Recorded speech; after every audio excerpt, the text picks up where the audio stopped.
Hello दोस्तों, स्वागत है आपके हमारे यूट्यूब चैनल में।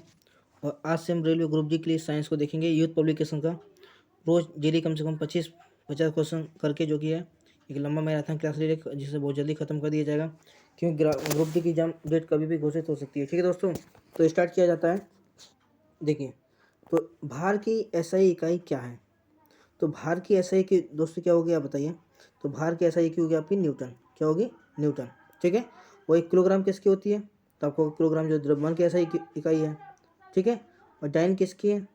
तो डाइन सीजियस मात्रा किसका? फोर्स का। ठीक है दोस्तों, आगे बढ़ते हैं अगले क्वेश्चन कि भार। देखिए, ये आपका आरआरबी जे में पूछा गया था क्वेश्चन है, वो एएलपी में पूछा गया क्वेश्चन।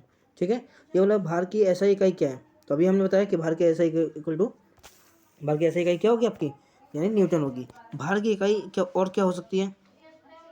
भार की इकाई क्या हो सकती है? तो आप बोल सकते हैं भार की इकाई न्यूटन सेकंड भी हो सकती है। ठीक है दोस्तों, आगे बढ़ते हैं। तीसरा क्वेश्चन हमारा कि संवेग की इकाई क्या है? तो देखिए, संवेग संवेग माने P इक्वल टू होता है m इंटू वी। एम मतलब मास, मास मतलब kg इंटू वेग का क्या होता है? मीटर पर सेकंड। ठीक है। अब ये सेकंड के ऊपर जाएगा तो ये हो जाएगा kg into metre second inverse. तो आप देख लीजिए कौन से में, ऑप्शन बी में आपको दिख रहा होगा kg मीटर सेकंड इनवर्स, यानी ऑप्शन बी इसका होगा राइट आंसर। अगला क्वेश्चन कि उद्योग में शक्ति की इकाई क्या है? तो उद्योग में जो है शक्ति की इकाई अश्व शक्ति होती है। क्या होती है दोस्तों? अश्व शक्ति। हमारे इसका राइट आंसर क्या होगा? अश्व शक्ति।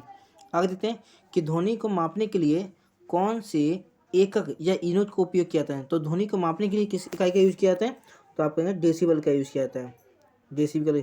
अभी आपका प्रतिरोध का मात्रक होता है ओम, वोल्ट आपका विभवांतर का मात्रक, दो जो कि है ध्वनि हर्ट्ज का मात्रक। ठीक है, आगे बढ़ते हैं कि विद्युत आवेश की इकाई क्या है? कि विद्युत आवेश की इकाई क्या है? तो विद्युत आवेश की इकाई क्या होती है दोस्तों? तो आप कहेंगे कूलाम होती है। और आवेश इक्वल टू, यानी क्यू इक्वल टू होता है आई इंटू टी। तो हम ये बोल सकते हैं कि एम्पियर, आई का मात्रक क्या होता है? एम्पियर। एम्पियर इंटू सेकेंड भी होगा, ये एम्पियर, एम्पियर सेकेंड भी इसका मात्रक होगा। ठीक है दोस्तों, आगे बढ़ते हैं। आगे देखते हैं अपना क्वेश्चन आगे कि प्रकाश वर्ष, प्रकाश वर्ष निम्नलिखित में किसकी इकाई है? तो प्रकाश वर्ष दोस्तों जो है हमारी दूरी की इकाई होती है। किसकी इकाई होती है? दूरी की इकाई। और एक प्रकाश वर्ष, एक लाइट ईयर इक्वल टू, मतलब एक प्रकाश वर्ष इक्वल टू होता है 9.461 इंटू 10 के पावर 12, 12 मतलब 12 किलोमीटर। ठीक है दोस्तों, आगे बढ़ते हैं। आगे हमारा क्वेश्चन है कि प्रतिरोध की एसआई इकाई क्या है? तो प्रतिरोध का मतलब क्या होता है? ओम होता है। क्या होता है दोस्तों? ओम होता है। और ओम को हम इस प्रकार से बनाते हैं। ठीक है दोस्तों, आगे बढ़ते हैं। एसआई प्रणाली में प्रतिबल की इकाई क्या है? एसआई प्रणाली में कि हम कहेंगे कि एक एसआई सिस्टम में कि हमारे प्रतिबल की इकाई क्या होगी? तो आप कहेंगे कि प्रतिबल की इकाई न्यूटन प्रति मीटर स्क्वायर, न्यूटन प्रति मीटर स्क्वायर। क्योंकि क्योंकि प्रतिबल इक्वल टू होता है आंतरिक प्रतिरोधी बल अपन क्षेत्रफल। तो प्रतिरोधी बल मतलब न्यूटन और क्षेत्रफल मतलब मीटर स्क्वायर।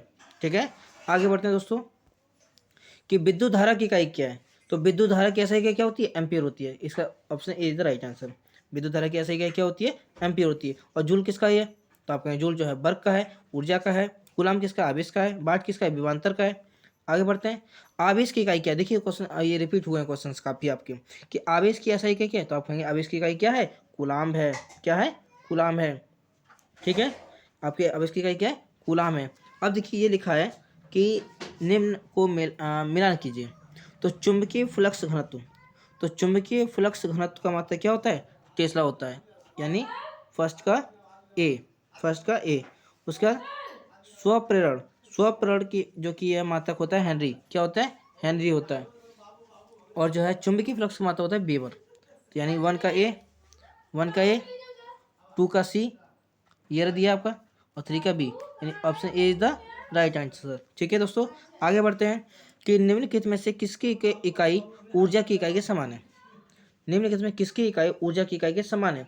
तो आप कहेंगे कि जो कार्य की इकाई यानी वर्क, वर्क की जो इकाई होगी वो एनर्जी की इकाई क्या होती है? समान होती है। तो option C is the right answer दोस्तों। आगे बढ़ते हैं। देखते हैं कि शक्ति की इकाई को क्या कहते हैं? तो आप कहेंगे शक्ति की इकाई को क्या कहते हैं? वाट। और शक्ति बराबर क्या होता है? आप कहोगे कि शक्ति इक्वल टू होता है पी इक्वल टू होता है डब्ल्यू अपन टी। डब्ल्यू क्या है? कार्य है। टी क्या है? समय है। ठीक है दोस्तों, चलते हैं आगे बढ़ते हैं। ठीक है दोस्तों, आगे बढ़ते हैं कि निम्नलिखित में किसकी कोई इकाई नहीं है? निम्नलिखित में से किसकी कोई इकाई नहीं है। तो अगर घनत्व को देखा जाए तो घनत्व की इकाई हमारी होती है केजी प्रति मीटर क्यूब, विस्थापन का होता है मीटर, और दाब का क्या होता है पास्कल होता है, क्या होता है पास्कल भी होता है, और न्यूटन प्रति मीटर स्क्वायर भी होता है। यानी सापेक्षिक घनत्व इसकी कोई इकाई नहीं होती, यानी ऑप्शन ए बी क्या होगा, बिल्कुल सही आंसर। आगे बढ़ते हैं दोस्तों। आगे क्वेश्चन है कि देखिए आवेश की इकाई, आवेश, ये क्वेश्चन आवेश वाला क्वेश्चन बहुत इंपॉर्टेंट है कि विद्युत आवेश की क्या मात्रा क्या है, तो आपको आवेश की इकाई क्या है, कूलाम है। क्या है दोस्तों, कूलाम है। देखते हैं आगे। निम्न में से अदिश राशि नहीं है, अदिश राशि नहीं है। तो देखिए आयतन एक अदिश राशि है, द्रव्यमान अदिश राशि है, लंबाई क्या अदिश राशि है, ठीक है, लेकिन बल क्या है हमारी सदिश राशि है, यानी option C is the right answer. दोस्तों आगे बढ़ते हैं। आगे देखिए नेक्स्ट क्वेश्चन देखिए। अगला क्वेश्चन है कि एम्पियर सेकंड किसकी इकाई है। देखिए दोस्तों अभी ये क्वेश्चन रिपीट हुआ कि एम्पियर सेकंड किसकी इकाई है। तो अभी मैंने आपको बताया कि जो एम्पियर सेकंड है वो किसकी इकाई होगी, तो आप कहेंगे कि आवेश की इकाई होगी, क्योंकि आवेश equal to Q equal to हमने क्या बताया, आई इंटू टी बताया आपको, ठीक है दोस्तों। और आई का मतलब एम्पियर और टी का मतलब सेकंड, तो एम्पियर सेकंड किसका मतलब हो गया, आवेश का हो गया, option is the right answer. चलिए बढ़ते हैं आगे क्वेश्चन कि ध्वनि की नाप की इकाई क्या है। तो ध्वनि को किस में मापा जाता है, अभी मैंने बताया था आपको डेसिबल में, किसमें, डेसिबल में। अगला क्वेश्चन कि गैलन सामान्यतः इस्तेमाल किया जाता है, गैलन जो है क्यों इस्तेमाल किया जाता है, तो आप कहेंगे कि आयतन की माप के रूप में, आयतन की जो माप के रूप में हम गैलन का यूज करते हैं, ठीक है दोस्तों। आगे बढ़ते हैं। अगला क्वेश्चन हमारा है कि अनौपचारिक रूप से खगोलीय दूरी को व्यक्त करने के लिए लंबाई की कौन सी इकाई का प्रयोग किया जाता है।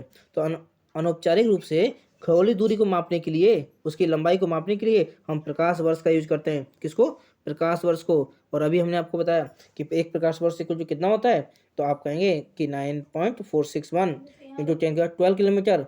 अगर यही चीज़ आपसे मीटर में पूछे तो आप कहेंगे एक light year equal to 9.461 into 10⁻15 metre. क्या कहेंगे, 15 मीटर, 15 मीटर। आगे बढ़ते हैं।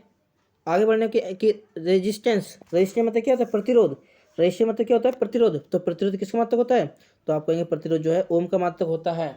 अगला क्वेश्चन से हमारा कि दबाव की एसआई इकाई क्या है। तो अभी आपको मैंने बताया कि दबाव की इकाई क्या होता है, कि पास्कल होता है या फिर न्यूटन मीटर स्क्वायर होता है, क्या होता है, न्यूटन प्रति वर्ग मीटर। तो option C is the right answer.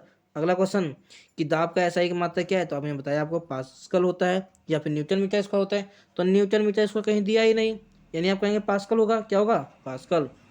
आगे बढ़ते हैं। डैश पृथ्वी से लेकर सूर्य तक की अनुमानित दूरी को, लंबाई को क्या बोलते हैं,